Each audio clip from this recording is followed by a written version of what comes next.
Bienvenidos una vez más a la serie La Colina. Hoy tenemos un invitado de lujo, una persona que realmente nos va a dar inicio a este periplo musical del arte y la historia contemporánea de la música en Venezuela.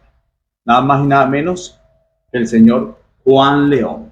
Juan, bienvenido una vez más a tu casa, a Sonográfica, donde son los cantantes, donde estaremos conociendo un poco más acerca de la historia de Telearte, donde tú eres uno de los grandes protagonistas, uno de los grandes ingenieros, digamos, en la última etapa de lo que ha sido Telearte. Así que bienvenido, las cámaras son tuyas y bueno, aquí todo para ti. Gracias por la invitación, Peter. Es un placer para mí nuevamente estar por acá recorriendo los pasillos de Sonográfica, la que fue mi casa, desde que inicié en el mundo del sonido, la música, hasta que prácticamente cerró, pues como que participé en la última etapa, cosa que no es muy agradable en ese sentido, ¿no? Porque la verdad que da lástima eh, que se haya, eh, que hayan desaparecido. Por lo menos. Aunque Sonográfica todavía está allí dando a conocer mucho trabajo, recordando producciones eh, que se hicieron y todavía impulsando algunos, porque he visto por allí algunos nuevos talentos, nuevas producciones, he visto algunos por allí. Pero bueno, aquí me inicié no acá en la sede de Quinta Crespo, sino en Telearte. Bueno, una casa donde nacieron, se hicieron grandes producciones eh, a nivel nacional. Muchos artistas pasaron por allí de renombre, de gran renombre, por decirle algunos: Franco De Vita, Ilan Chester, Colina, Daiquiri, Guaco. Por allí fueron sus inicios allí, ¿no? Fíjate, vamos a comenzar desde el principio. ¿Cuáles son los inicios de Juan León? ¿Cómo son los inicios? ¿Cómo llegas tú? Digamos, ¿quiénes formaron parte de ese primer capítulo en tu historia con Telearte? Vamos a comenzar, digamos, desde el comienzo y de allí vamos desarrollando la historia que tienes tú en particular con Telearte. Bueno, bastante historia allí. Mis inicios en la parte del audio, del sonido, como muchos que están en el área, empezamos como los llamados minitequeros. Yo vengo de Río Chico, un pueblo barlovento. Allí teníamos una miniteca bastante modesta y nos gustaba el sonido. Éramos un grupo de amigos y trabajamos, pero nos gustaba hacer la cosa bien, o sea, sonido, buen sonido. Eh, Uno de nuestros compañeros, que era uno de los encargados de controlar el sonido, conocíamos a otro compañero de allá del pueblo, de Río Chico, que trabajaba en Radio Caracas, un camarógrafo, Julián González, y a través de él llega Clemente Hernández, que es la persona, compañero que también trabajó en Telearte. Él lo recluta y se lo trae a Telearte, comienza allí sus inicios. Eh, Luego él me invita a trabajar ya era Sonográfica, el edificio Telearte, los estudios, pero ya cuando se hizo esa transición del estudio de Telearte a Sonográfica. Allí se instalaron la fábrica de cassette de Sonográfica, que estaba en Barquisimeto, se trajo al edificio de Telearte y allí se fabricaron los cassettes. Yo llego a Telearte, por decir el edificio, me traen como, se podría decir como control de calidad de los cassettes. Como conocíamos de sonido, entonces mira, me recomienda y... Sonotec se llamaba. No, Sonotec era una marca de cassette que fabricaba sonográficas, que lo sacaban como cassette para grabar, cassette virgen. Y ahí era donde se hacía el control de calidad de toda la producción que se hacía de sonográfica. todos los días, o sea, salía el LP, ese se seguía fabricando en Barquisimeto. El cassette se trajo a la fábrica de cassette para Telearte, y allí se fabricaba el máster, se hacían los cassettes, y yo me encargaba de chequear, hacer el control de calidad de los cassettes. Que, después de cierto tiraje, había que chequear para ver si se mantenía el sonido, o sea, si estaba aceptable.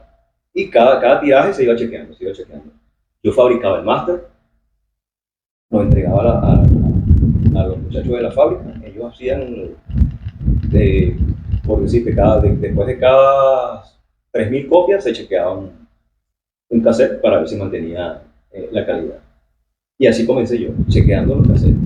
Claro, estaba en un estudio de grabación donde estaban día y noche desfilando artistas, grabaciones, y me empieza a interesar meterme en la sala. Poco a poco iba, me metía allí, veía, compartía un rato, pero todavía seguía en mi misión, que era chequeando los cassettes. Mira, haciendo una pausa acá. Cuando tú dices que hacían los máster para los cassettes, básicamente explícanos acerca de cómo eran esos máster. Realmente, ¿qué era lo que tú hacías? ¿La parte musical o la parte física, digamos? Era la parte física. Entonces, el máster era una cinta de media pulgada, una cinta análoga de media pulgada. Entonces todo era análogo, todavía no habíamos incursionado en la parte digital, todo era análogo. Se hacía el máster, se acababa, todavía existía cara A y cara B. Sí. Entonces se hacía el máster, era una máquina, una grabadora de 4 canales. Entonces el máster se hace grabando left por el canal 1 y el right por el canal 3. Iba rodando en un sentido. Se grababa todo lo que duraba la cara A del cassette. Terminaba, se cortaba. Tenía que grabar primero el lado más largo, para que si el lado era más corto, pudiera dentro de la cinta. Terminó, se picaba, se le daban 3 pies. Era manual. Eso se hacía manual. Sí, todo eso era montando, conectabas a un DAT, que en ese entonces existía el DAT, o la cinta de 1/4 de pulgada, que ahí fue donde se hacían los másteres inicialmente, en la cinta de 1/4 de pulgada. Era el máster. De ahí pasaba a la cinta de media pulgada. Entonces, ese era el proceso. Se transfería del máster, que puede ser un DAT o una cinta de 1/4 de pulgada, a la máquina de media pulgada. Entonces era así, rodaba en un sentido, grabando canal left y right.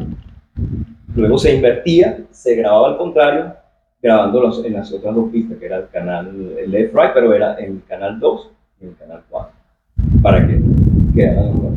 Luego ese máster se bajaba, eso es lo que se llama máster. Era una torta de la cinta, ya quedaba una torta. Se bajaba a la fábrica, ellos la montaban en una duplicadora, se montaba, parecía una nevera, y eso giraba a alta velocidad. Y estaban las esclavas, que eran las máquinas donde se estaba grabando la cinta que iba en el cassette, que era un 1/8 de pulgada, la cintica del cassette. Esas eran tortas, se montaban en esa esclava, y ellas iban grabando a la velocidad real, pero la máquina, la matriz giraba a alta velocidad. Al máster se le ponía una cinta transparente, se empataba, se hacía un loop, se empataba. Cada vez que pasaba esa cinta transparente, él emitía una señal, y era la señal de corte del máster. Cada vuelta era un cassette.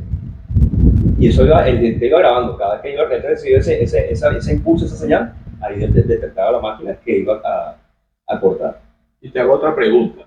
El sonido, digamos, del máster digamos, a lo que quedaba en una cinta, en un cassette, ¿era distinto? ¿Era diferente?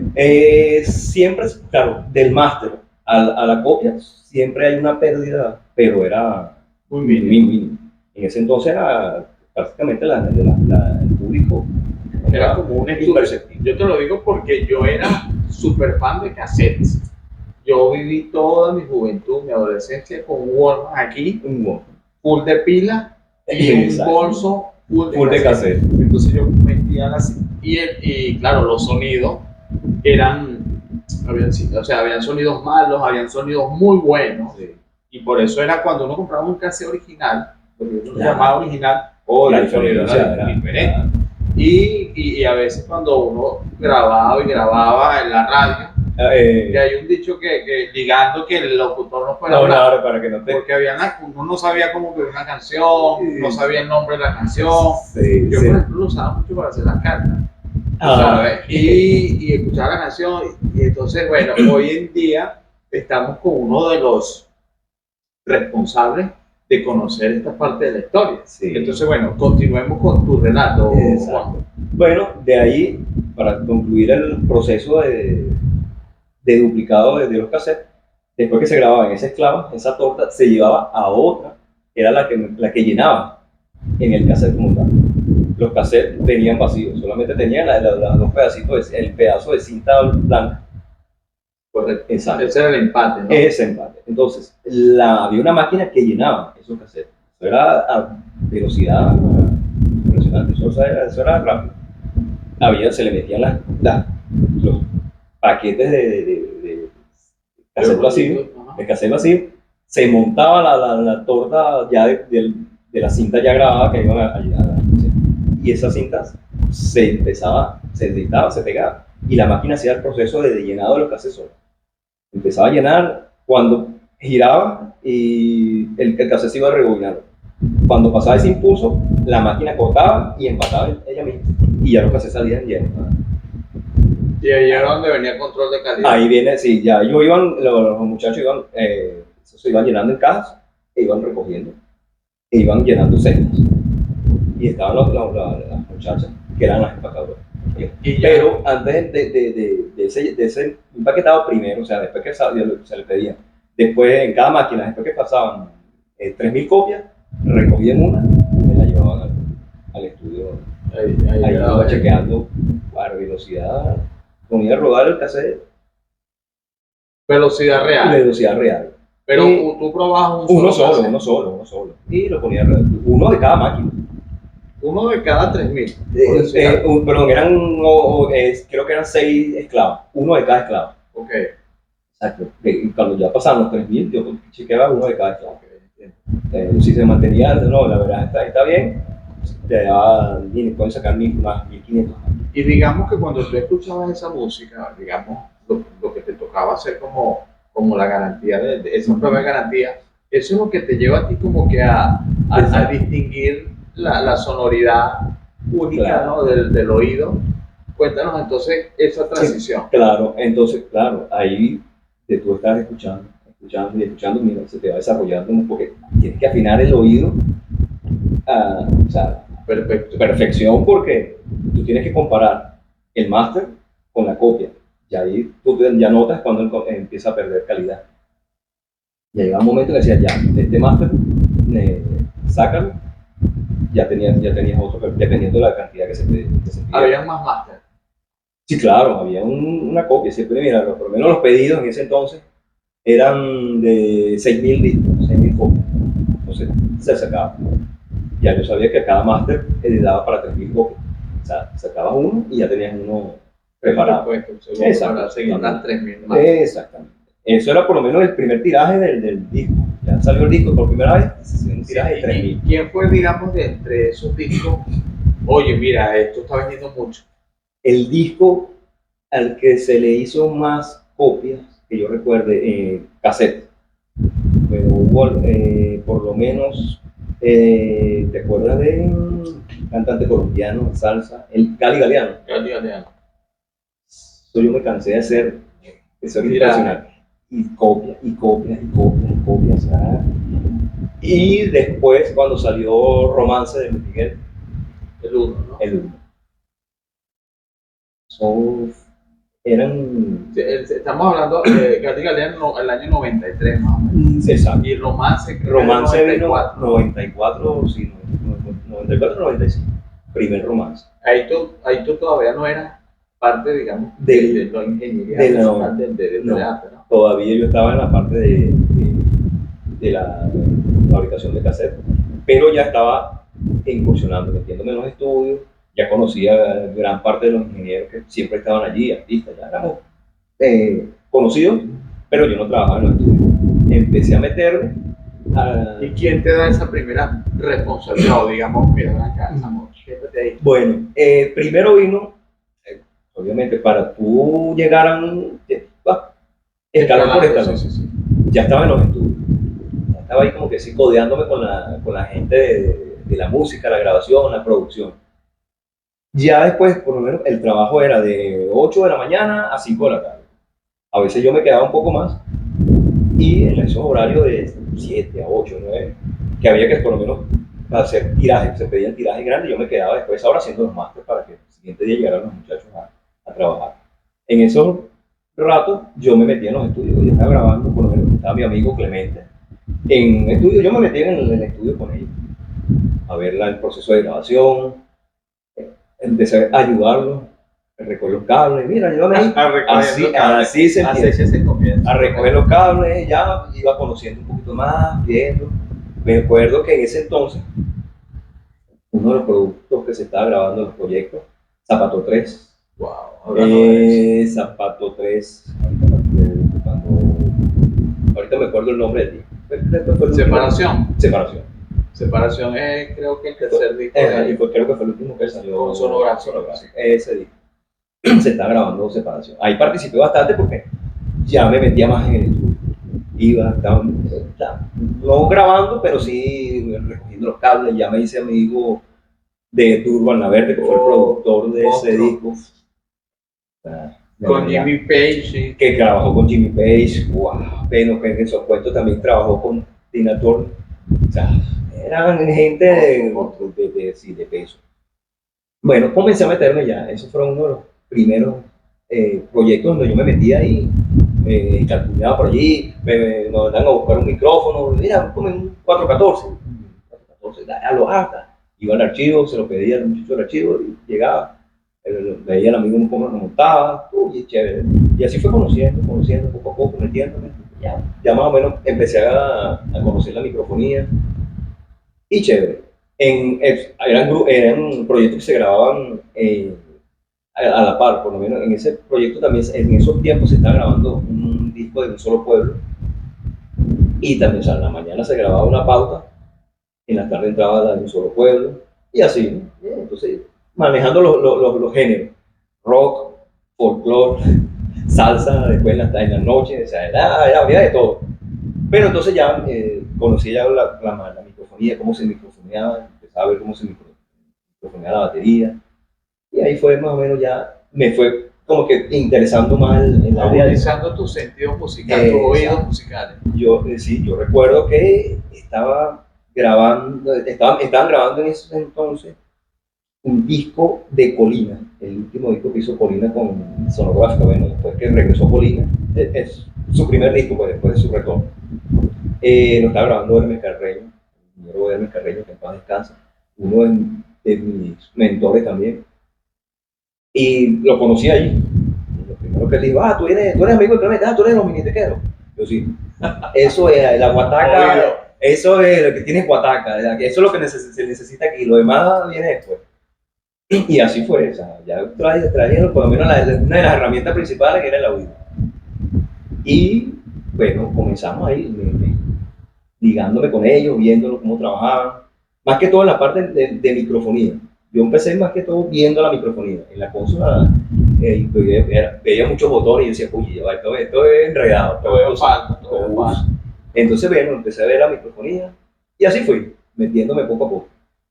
Viendo todo esto, Juan Carlos Socorro, grabando también otro de los proyectos que ahí participé, fue con Félix Valentín. Nos estaba grabando Juan Carlos Socorro.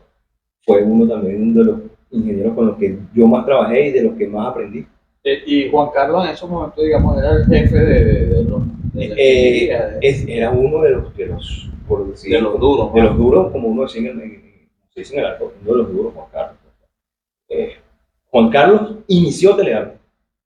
Juan Carlos fue uno de los fundadores de Telearte. Y, o sea, ya estaba en ese tiempo que yo llegué, ya era ingeniero de Ricardo Montaner. O sea, Ya era un Ya era un ranqueado, pero sí, sí, sí. Y bueno, yo recuerdo que con Juan Carlos tenía cierto encontronazo porque a mí en la pachera, cuando me iba a pachar, a mí me dejaron una vez haciéndole la suplencia a un asistente, un amigo que trabajaba allí, no podía asistir. Y yo, oye Juan, ¿por qué me hagas esta segunda? Porque tengo que salir, a que te encargue aquí de asistir a Juan Carlos. Y, ok, sí, dale, dale, yo estoy pendiente.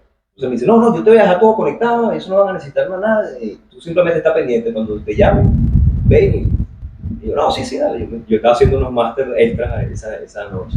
Y estaba grabando Juan Carlos. Ah, chévere, me lo llevaba chévere, pero en el trabajo nunca habíamos trabajado, ¿no? Y Juan Carlos me dice, me llama una vez, Juan, mira, páchame ahí, inserta un compresor en el canal 5. Inserta un canal, inserta un compresor y agarro yo el patch, que es el cable que se utiliza para conectarla, y me pongo así en la pachera a ver. Y Juan Carlos me ve, mira, ya va, esto te voy a explicar una vez. A veces era medio obstinado. Mira, cuando yo te digo inserta un compresor, es aquí, mira, ves aquí, insert. Conectas aquí, busca el compresor, lo insertas aquí, de aquí sacas y entras en el canal otra vez. Ah, ok. Y me salí. Y Juan Carlos se queda. Al rato me vuelve a llamar, Juan. Ay, mira, inserta un. Uy, yo no le paré la explicación. Otra vez con el cabecito.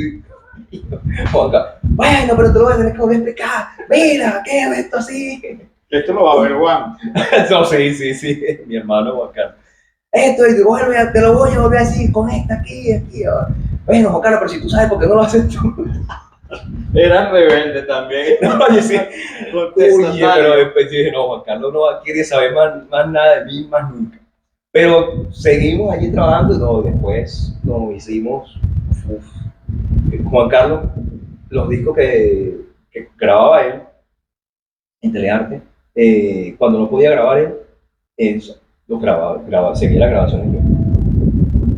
Y cuando yo grababa un disco, Juan Carlos decía, no, grábalo, que lo grabe completamente Juan, y yo lo... Ok, mira, vamos por partes, ¿ok? Okay. Me salté un... Sí, te saltaste un salto. Sí. ¿Cuál es realmente, digamos, cómo entras tú, digamos, a esa parte técnica? La parte de... ¿Y con qué te bautizas? Okay. Vamos a hacerlo así. Bueno, luego de estar yo entrando, metiéndome en los estudios, mi primer roce con conexiones fue ese con Juan Carlos Socorro. Oye, pero después me quedó como que el gusanito y dije, no me puedo quedar así. Y empecé a meterme más y a fijarme un poquito más en el asunto de las conexiones. Ya empecé a prestar más atención. Claro, con otro ingeniero, porque como Juan Carlos, a veces, nunca tuvimos, pero sí como que ya, no, yo te voy a explicar lo mismo y esto y lo otro. Pero sí ya me mandaban a buscar micrófonos, ya yo conocía qué micrófonos empecé a conocer qué micrófonos se utilizan para ciertos instrumentos, qué micrófonos deben usar para las voces. Y así fue como empecé.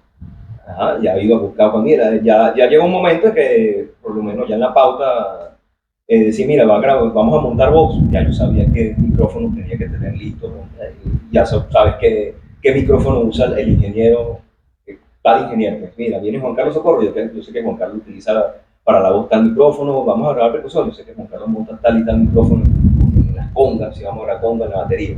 Y así con José Mendoza, otro ingeniero del que aprendí muchísimo, que era el duro grabando la salsa en Venezuela. Aprendí muchísimo, igual ya sabía qué micrófono necesitaba para cada pauta. Y así fue. Mi primer fuerte fue la microfonía. Ya los veía, ya me arriesgué. Bueno, no ha llegado, déjame empezar yo a microfonear para ver cómo. Oye, cuando llegaba, está adelantado, entonces lo que sea, ajustaron el micrófono y había, mira, tanto le dan esta inclinación, tal micrófono puede servir así, este lo pone para aquí, no, y ahí fui formándome reforzando ese aprendizaje de la micrófono. Después vino la parte de la grabación. O sea, grabar no era nada fácil porque antes se grababa en análogo. Había que saber, tener habilidad aparte ya la microfonía, saber utilizar el outboard, o sea, los equipos, compresores, ecualizadores, ya manejar la máquina, había que tener cierto cuidado y habilidad. Aprendí de otros ingenieros, algunas técnicas de grabación, que con Rafael Enríquez, fue otro ingeniero que pasó por allí, del que aprendí muchas técnicas de grabación, viéndolo. Un rockero, un rockero, pero uno de los que mejor sonido le sacaba a los instrumentos, Rafael Enríquez. Y que él tenía, o sea, con él aprendí yo como si una máxima en la grabación, que él decía, la mejor grabación, la mejor ecualización es la que no se hace. O sea, cuando tú vas a grabar, trata de capturar el mejor sonido sin alterar la captura del audio, sin ecualizar, sin comprimir. Cuando tú logras que te suene sin procesar, ya ahí vas. Porque ya en la mezcla tienes o sea, como si tienes oportunidad de trabajar más el sonido, o sea, de sacarle mucho más provecho a cuando ecualizas. Ya cuando ecualizas, alteraste ciertas frecuencias que de repente las vas a necesitar cuando estás mezclando y ya las quitas. Y había una ventaja, o digamos una responsabilidad mayor, porque ustedes estaban en Telearte, y Telearte ya tenía, digamos, todas las condiciones técnicas para poder presentar los productos que ellos querían. Y donde, oye, si tú trabajaste allí y te codiaste con los mejores, eso tiene un significado. Entonces, ese significado que estamos plasmando en tu historia. Pero vamos a hablar un poquito de Telearte, ¿verdad? Digamos la estructura. O sea, ¿qué recuerdas tú de toda la formación, tanto física, material y por supuesto espiritual, de lo que representaba Telearte para ustedes que hicieron vida allí? Wow, Telearte era, o sea, la sala de grabación, allí se respiraba una tranquilidad, pero o sea, vamos a hablar primero del ambiente que se vivía allí, porque tú llegabas allí, estabas aislado del alboroto de la ciudad, estabas allá arriba en la colina, todo tranquilo.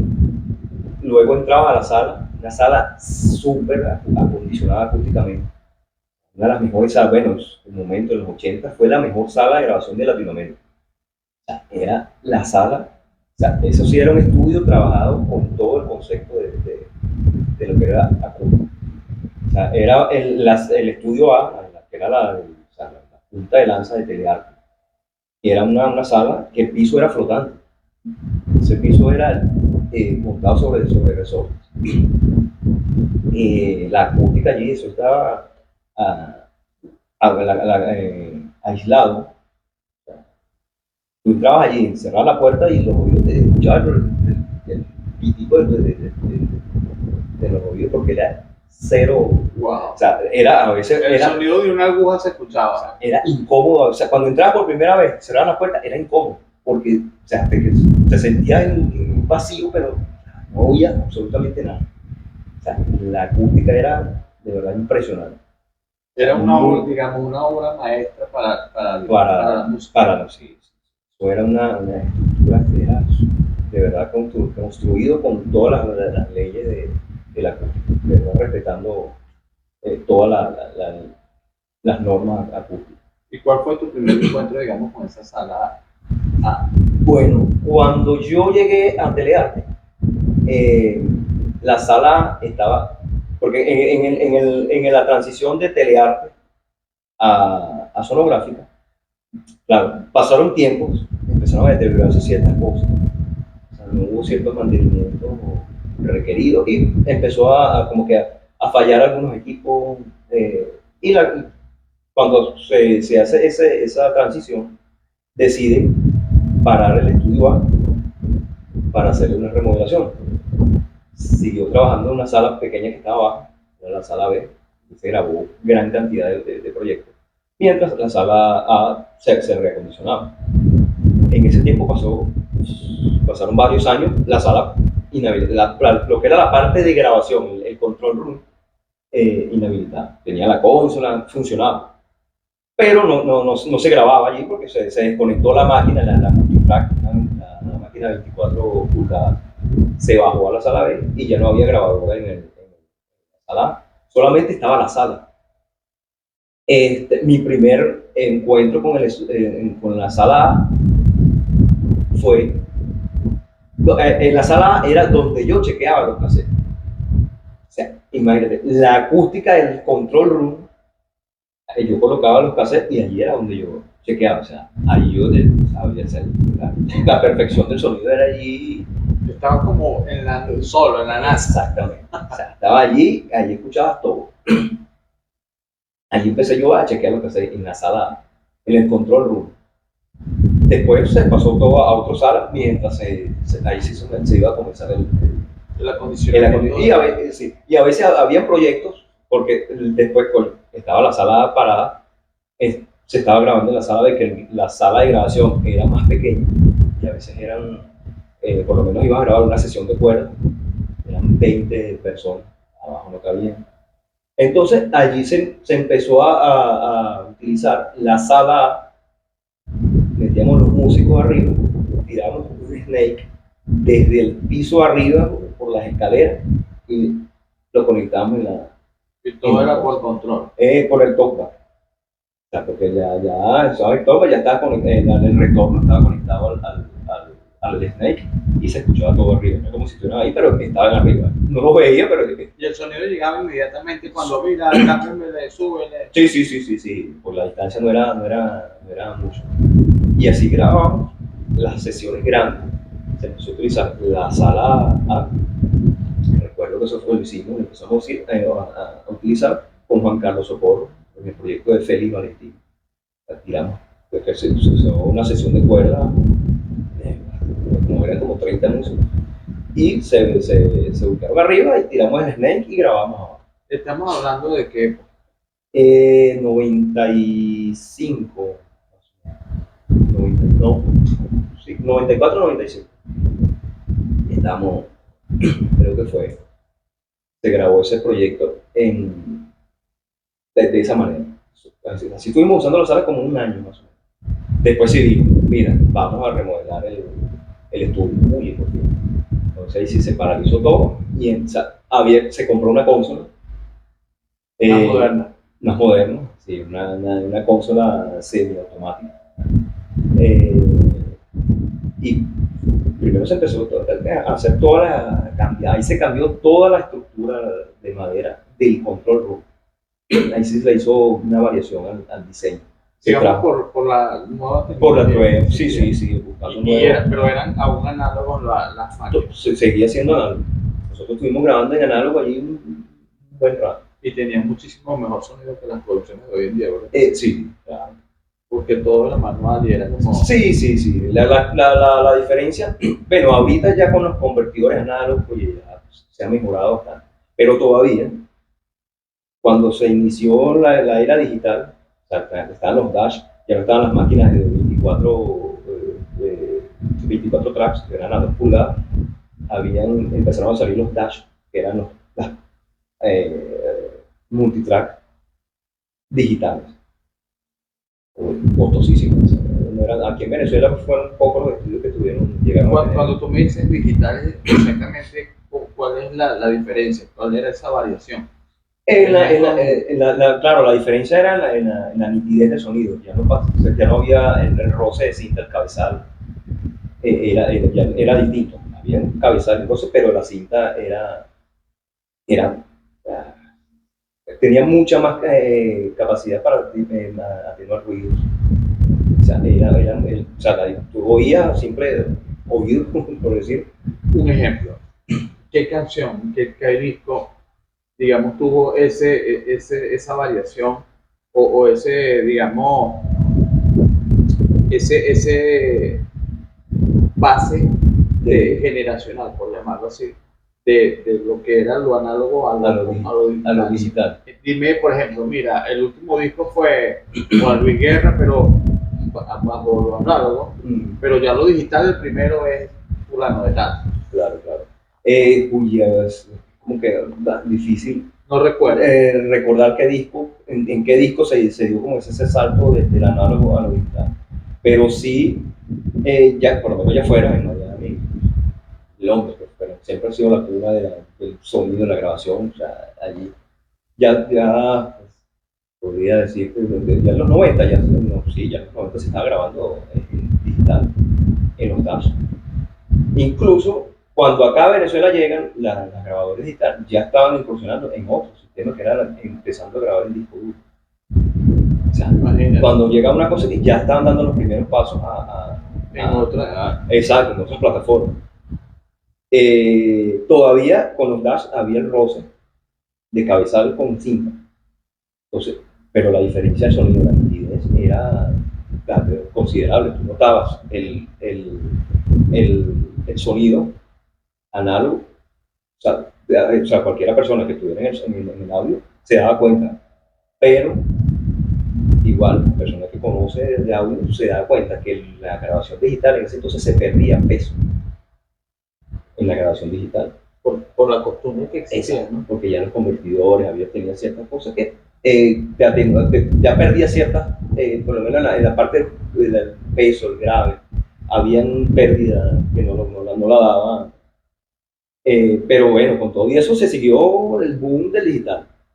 Fíjate, y en lo artístico había diferencias. Por ejemplo, digamos, con esa transición de lo análogo a lo digital. Mira, tal artista sonaba bien análogo, pero en digital sonó mejor, o era peor. ¿Sí existía? Bueno, básicamente era en la parte del sonido que tú notabas cierta pérdida de peso. Por lo menos en el rock. En el rock tú necesitas lo que llaman crunch, peso. Y cuando se dan grabaciones digitales, o sea, todo perfecto, limpiecito, que era lo que se buscaba, limpio, perfecto, pero faltaba el peso.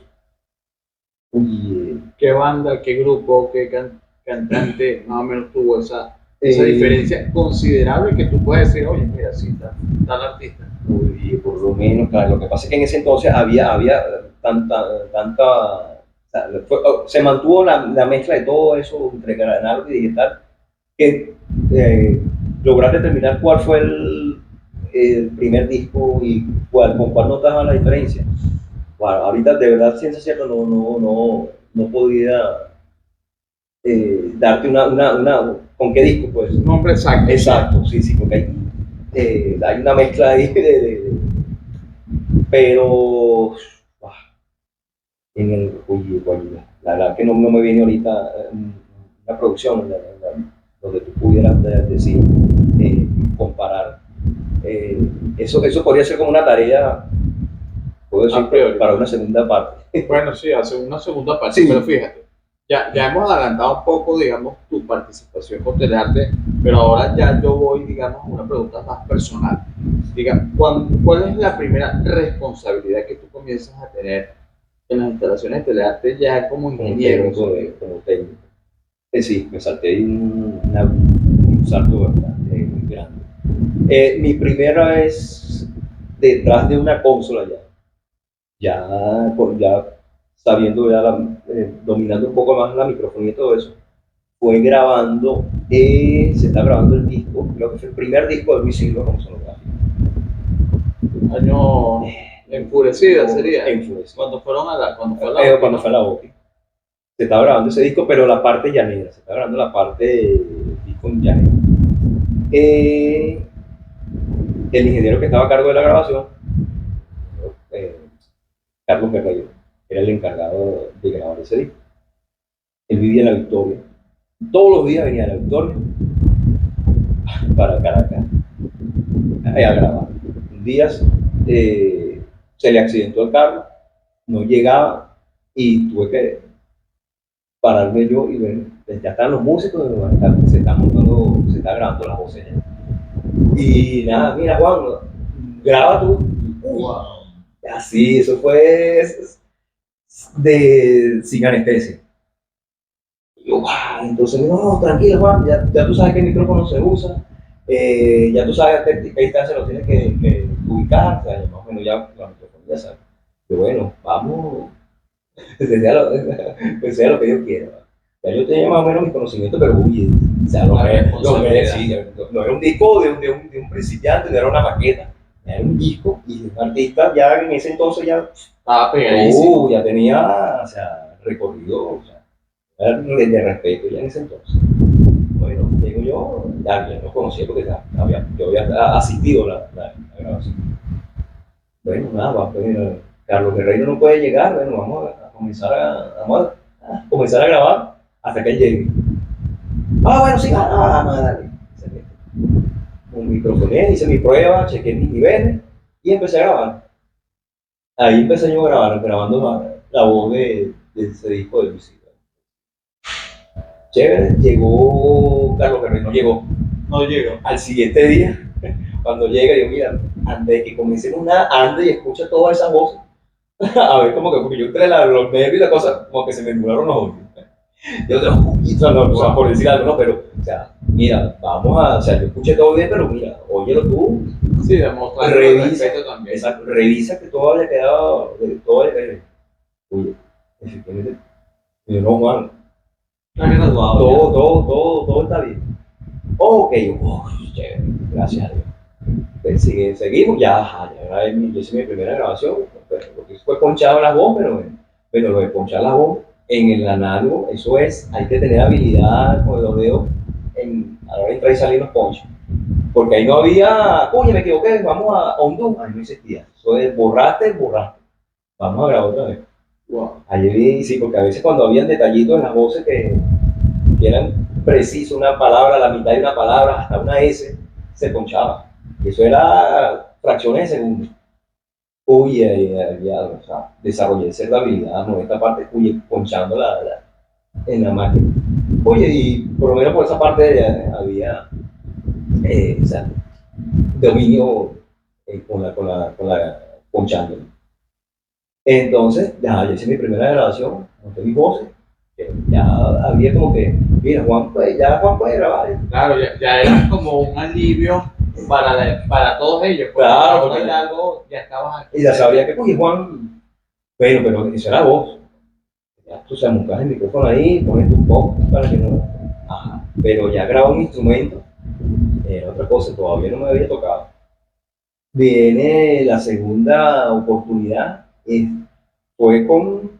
que fue con Félix Valentino en ese proyecto también. Me tocó grabar unas maderas o algo así. Sencillo, pero era parte de los instrumentos de viento de una orquesta. Oye, grabé, pero no, está bien. Y así fui, pero en ese entonces eran cositas pequeñas. Y así fui hasta que ya, oye, mira, termina de grabar tal cosa que me tengo que ir, Juan Carlos. Oye, termina de grabarme esto que me tengo que ir. Ya estaba todo montado y microfoneado, bien. Yo creo que terminara de concha. Hasta que llegó un proyecto donde estaba Rafael Enrique. Era un disco, un proyecto que se estaba haciendo creo que era Fernando Osorio, de Fernando y Juan Carlos. Se estaba haciendo un proyecto ahí, entonces primero se grabó el disco de Juan Carlos, no, de Fernando, después se iba a hacer el de Juan Carlos. Y yo estaba grabando Ya estaban separados. Sí, ya estaban separados.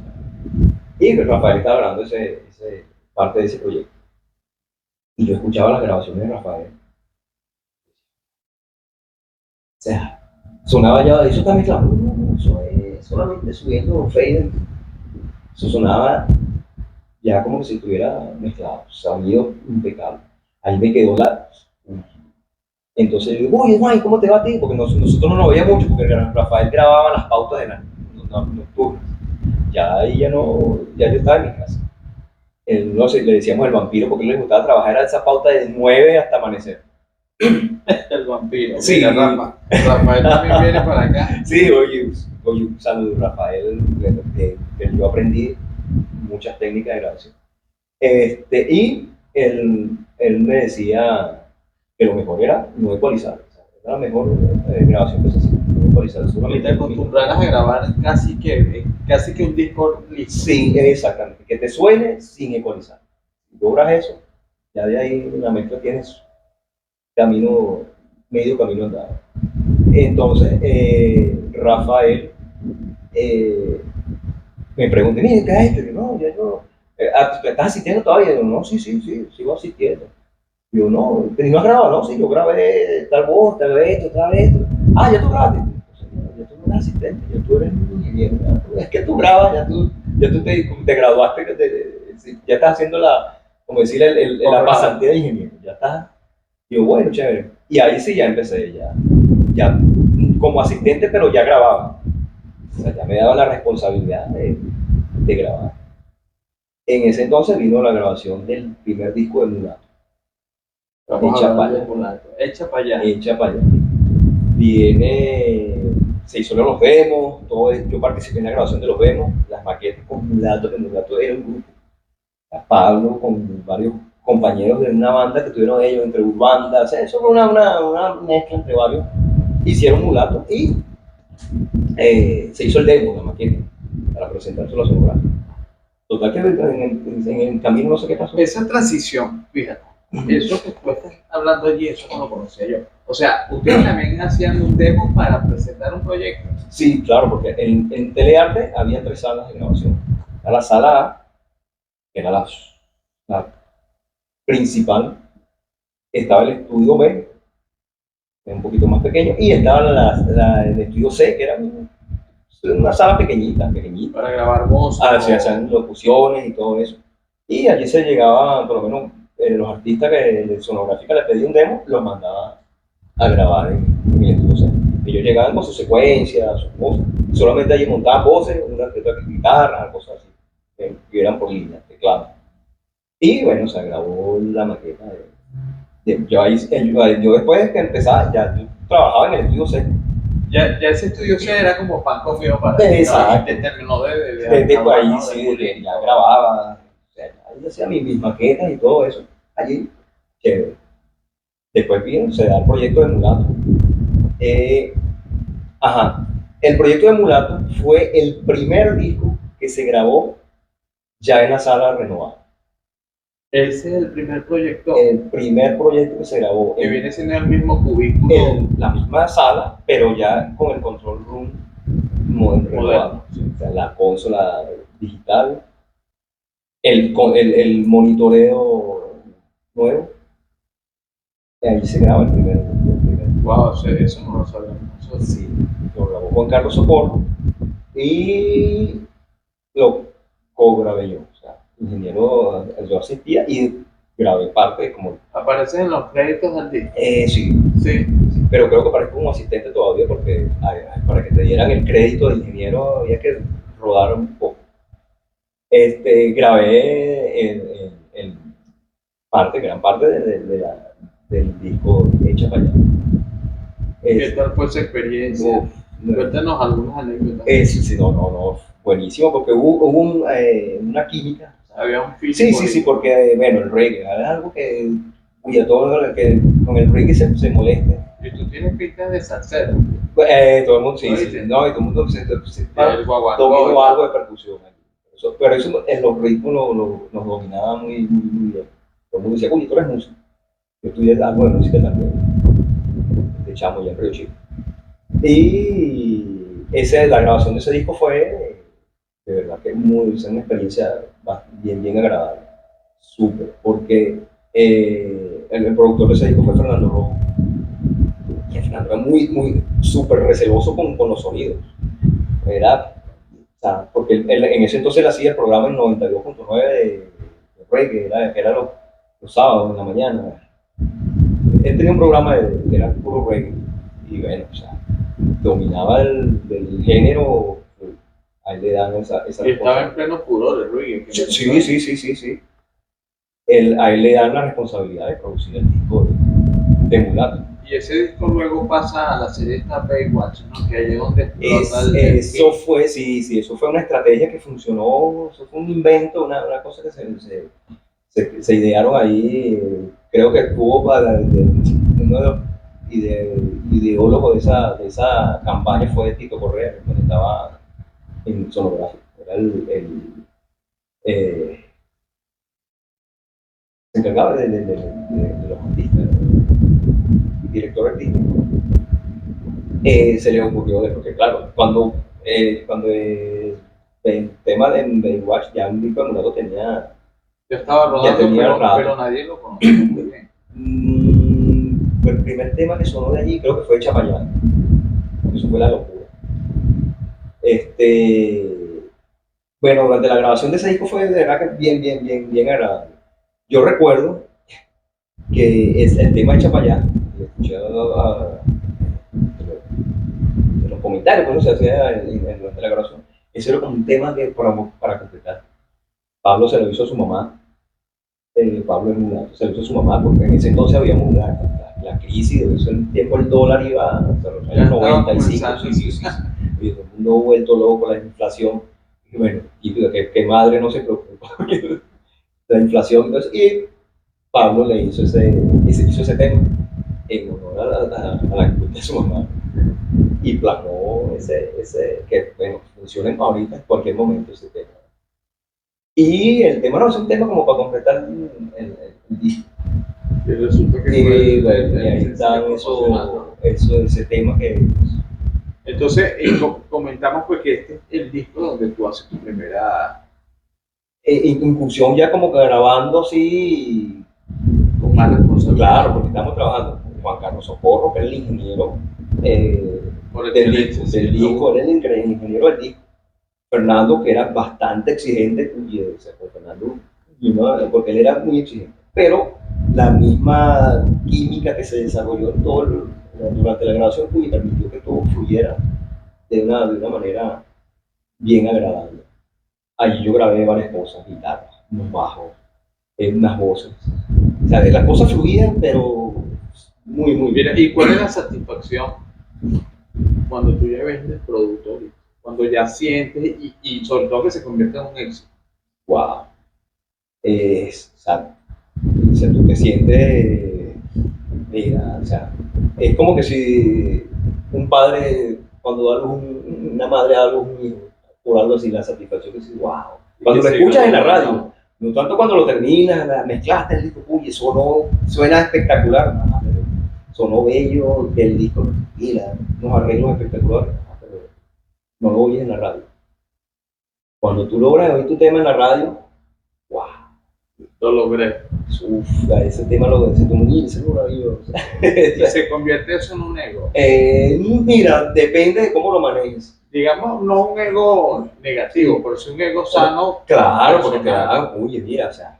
Te da más confianza en algo. Claro. No, y entonces si funciona, o sea, por ahí escuchar una vez, pero si pegas el tema, uy, ya entre los mismos ingenieros, mira, oye, tienes un tema pegado, oye. O sea, existía ese algo entre ustedes. Claro. ¿Y quién tenía más temas pegados? Juan Carlos Socorro,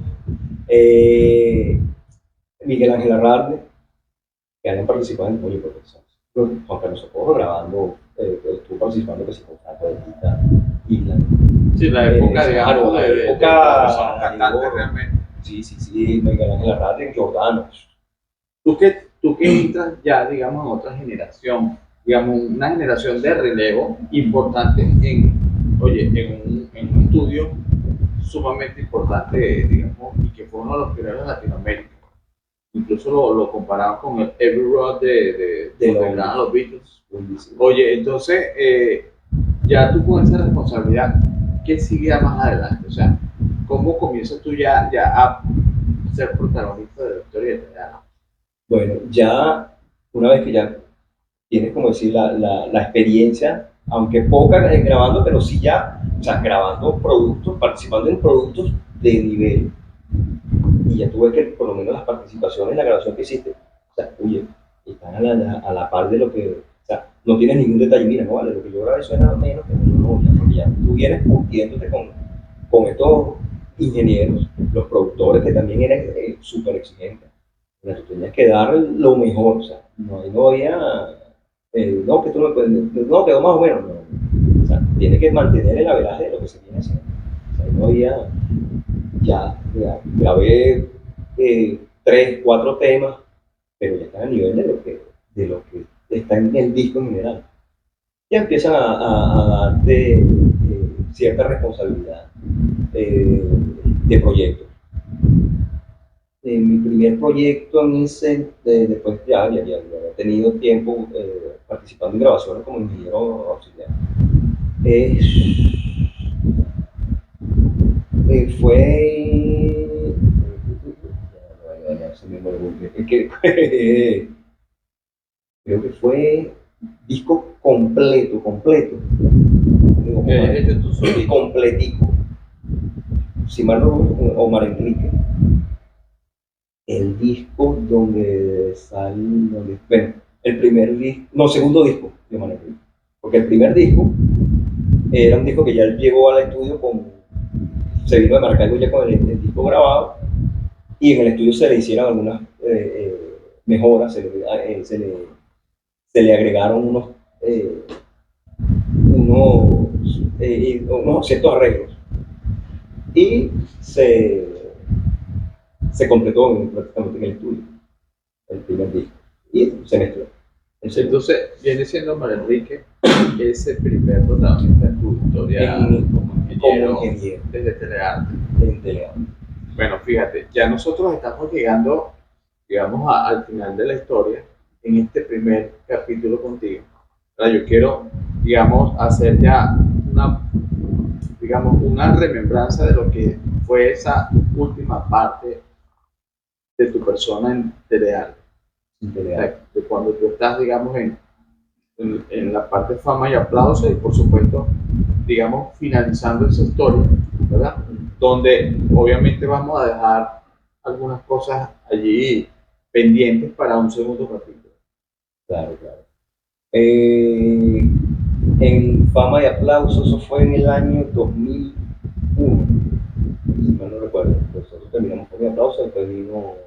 Eso fue antes de John, porque se ve bien que antes de John. Tú eres el que graba sí. ese éxito de la bomba. De la bomba. Háblanos un poquito acerca de la bomba y terminamos con fama y aplauso. Claro.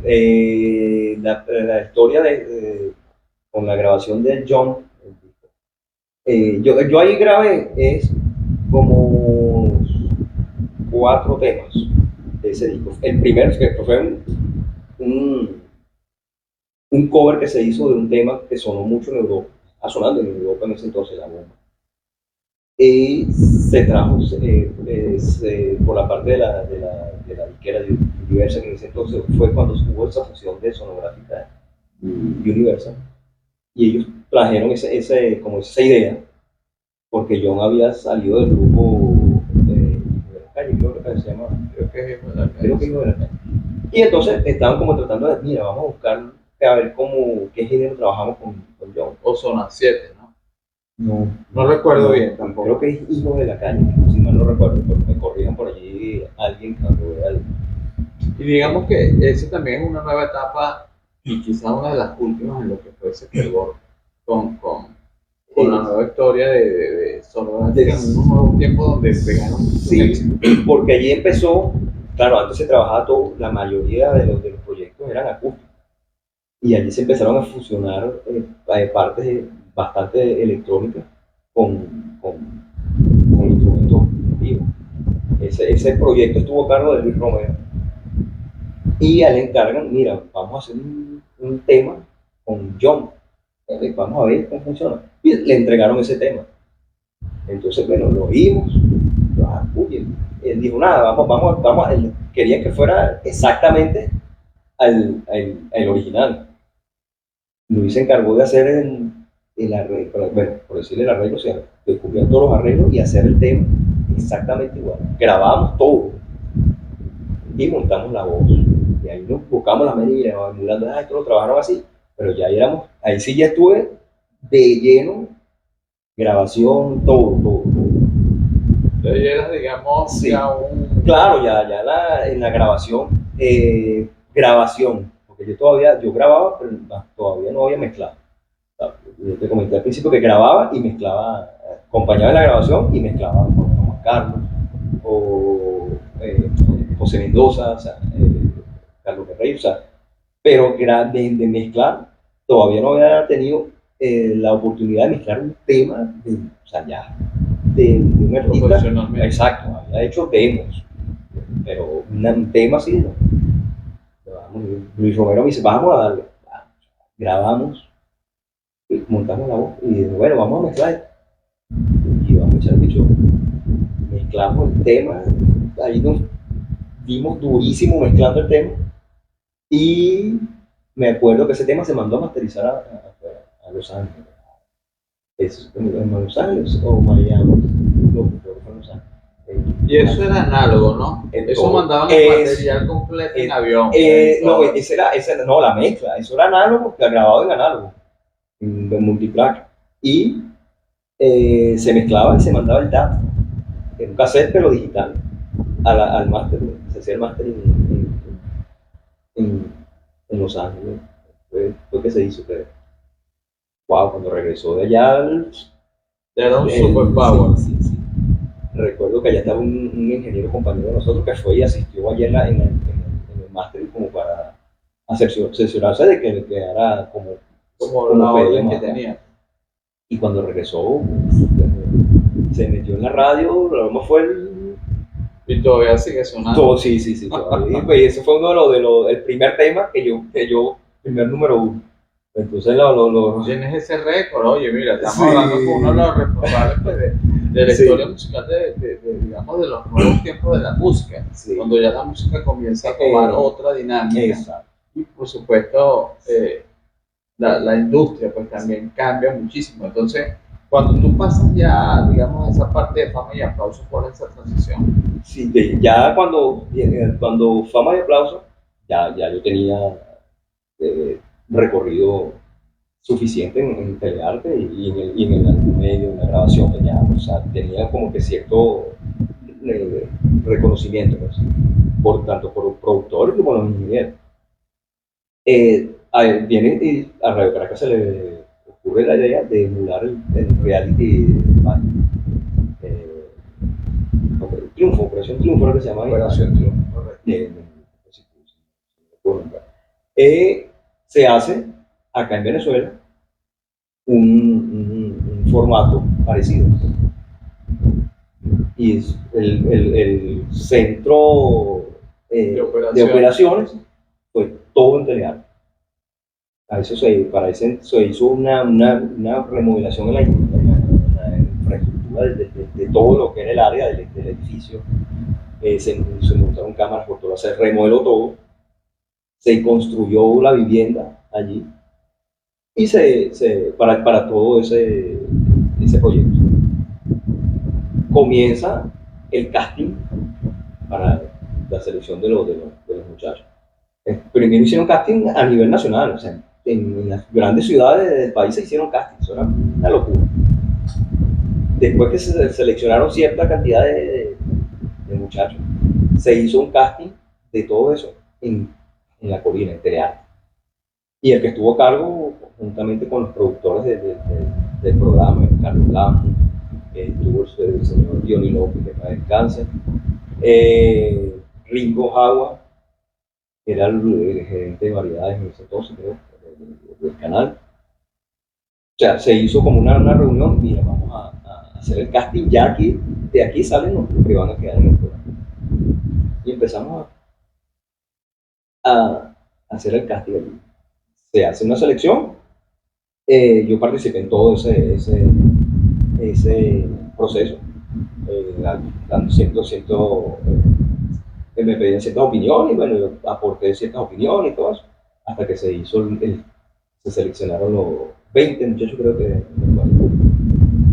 y se arrancó ese proyecto. Yo era el encargado de coordinar la parte del estudio, todas las grabaciones y estudio, en el estudio. Éramos 2 ingenieros que estábamos a cargo de la grabación. Orlando Alvarado, un compañero que estuvo allí en telearte, él está por Nueva York. Y yo grababa en la sala A, él grababa, por eso se grababa, se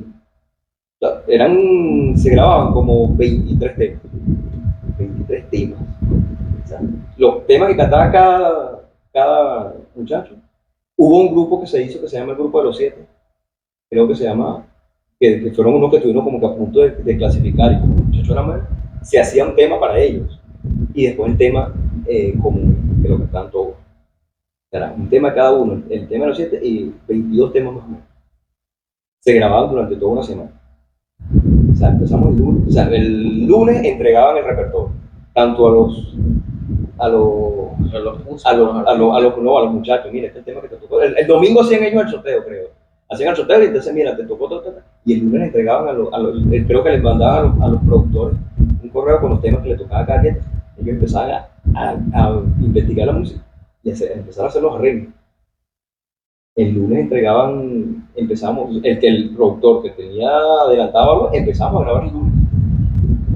A las 10 de la mañana comenzaban las pautas. Nosotros trabajábamos de 10 de la mañana a 10 de la noche, grabando 20 temas, 23 temas. Músicos en vivo, eso no era secuencia, eran músicos en vivo, porque eso fue lo que se en este formato del programa, del reality, se trató de buscar que fuera en vivo, sonara en vivo, y la grabación fuera en vivo.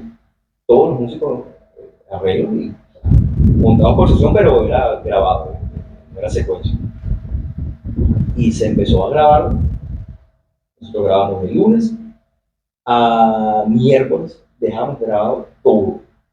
Los jueves empezamos a montar las voces. Los jueves como a las 2 de la tarde, ya cuando los ojos estaban calientes, empezamos a montar las voces. Miércoles montamos voces hasta el último día, seguíamos el jueves hasta las 2 de la tarde. Y comenzamos a mezclar a las 2 de la tarde hasta el viernes a las 2 de la tarde. O sea, 24 horas sin dormir.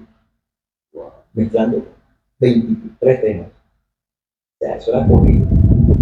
A las 2 entregamos el máster para el que iba para la campiña y el máster que iba para Fabio. Y en esa época ya todos los demás, digamos, compañeros, ya cada quien había tomado rumos distintos. Y ustedes habían quedado en responsabilidad de la parte de la sociedad. No, todavía allí habían ingenieros acá. Lo que pasa es que una parte nos abocamos a este proyecto y otros quedaron trabajando en otro, pero sí, todavía aquí en Venezuela había algunos, quedaban muchos. Aquí el EXO empezó en el 2001, empezaron a irse gran parte de los digamos que para concluir la parte contigo, ¿verdad? Yo quiero que tú hagas, digamos, una breve reseña de lo que ha sido, digamos, este primer circuito de tu persona en arte. Y por supuesto, terminamos finalizando con tu mensaje, digamos, a esos compañeros y a todos los televidentes que están pendientes de esta serie, donde vendremos una segunda parte. Okay. Bueno, la experiencia en telearte, fue de verdad pero muy el aprendizaje allí fue excelente, muy grandísimo. Aprendí tanto en la parte de audio como personal, del desarrollo personal, ligarte con tantos personas, distintos caracteres, de número. En la parte del audio, por allí pasaron los mejores ingenieros. Y de allí, bueno, ya me inicié, fueron mis inicios. Y bueno, allí prácticamente empecé una etapa hasta que prácticamente se cerraron las puertas de telearte como tal, porque yo recuerdo que el último tema que yo grabé allí, cuyo que duele decirlo, fue el tema de despedida de Radio Caracas, el cierre la bajada de telón de Radio Caracas. ¿Eso te tocó? Eso me tocó a mí grabarlo. No fue la experiencia no fue, agradable en el sentido que estás trabajando en la dinámica, pero que sí que está diciendo como que algo para que ponerle el punto a una etapa, un punto final a una etapa. Fue bastante triste trabajar, pero fíjate, fue prácticamente se cerró bajo el telón en ese momento. Tuve esa, no sé si esa dicha o esa desdicha. Sí, por decirlo así, porque grabé ese último tema allí en telearte. Bueno, en los Juan, estudios de telearte. hay muchísimas cosas que seguir. Obviamente lo vamos a hacer en una segunda parte porque ya el tiempo se nos agota y ya me están haciendo señas allá en producción. Sí, nos faltó mucho. Y bueno, ha sido un honor, un placer tenerte acá con nosotros. Y sé que vendrá una segunda parte, así que las cámaras son tuyas para que envíes un saludo a todos los espectadores que están allí mirando esta entrevista y por supuesto a todos tus compañeros que estarán allí pendientes de todo lo que vamos muy pronto a mostrar por acá por nuestro canal. Ok, bueno, de más está agradeciendo la invitación, esta iniciativa sonográfica y a Peter con este formato que se está haciendo para el recuento, una rememoranza de todo lo que fue Telearte. Invito a todos, tanto músicos, productores que pasaron por Telearte, que cada quien aporte su experiencia vivida allí en Telearte, que sé que fueron muchísimas y hay grandes experiencias bonitas, a otras puede que no sean muy agradables, pero historia de fue un estudio donde se hizo historia de la música. O sea, gran parte de la historia de la música nacional fue construida en Telearte. Entonces, a todos aquellos productores que estuvieron allí, los invito a que participen, aporten su granito en este programa que se está haciendo para conmemorar a Telearte. Bueno, ha sido Y agradecido nuevamente por esta invitación. Muchísimas gracias, Juan.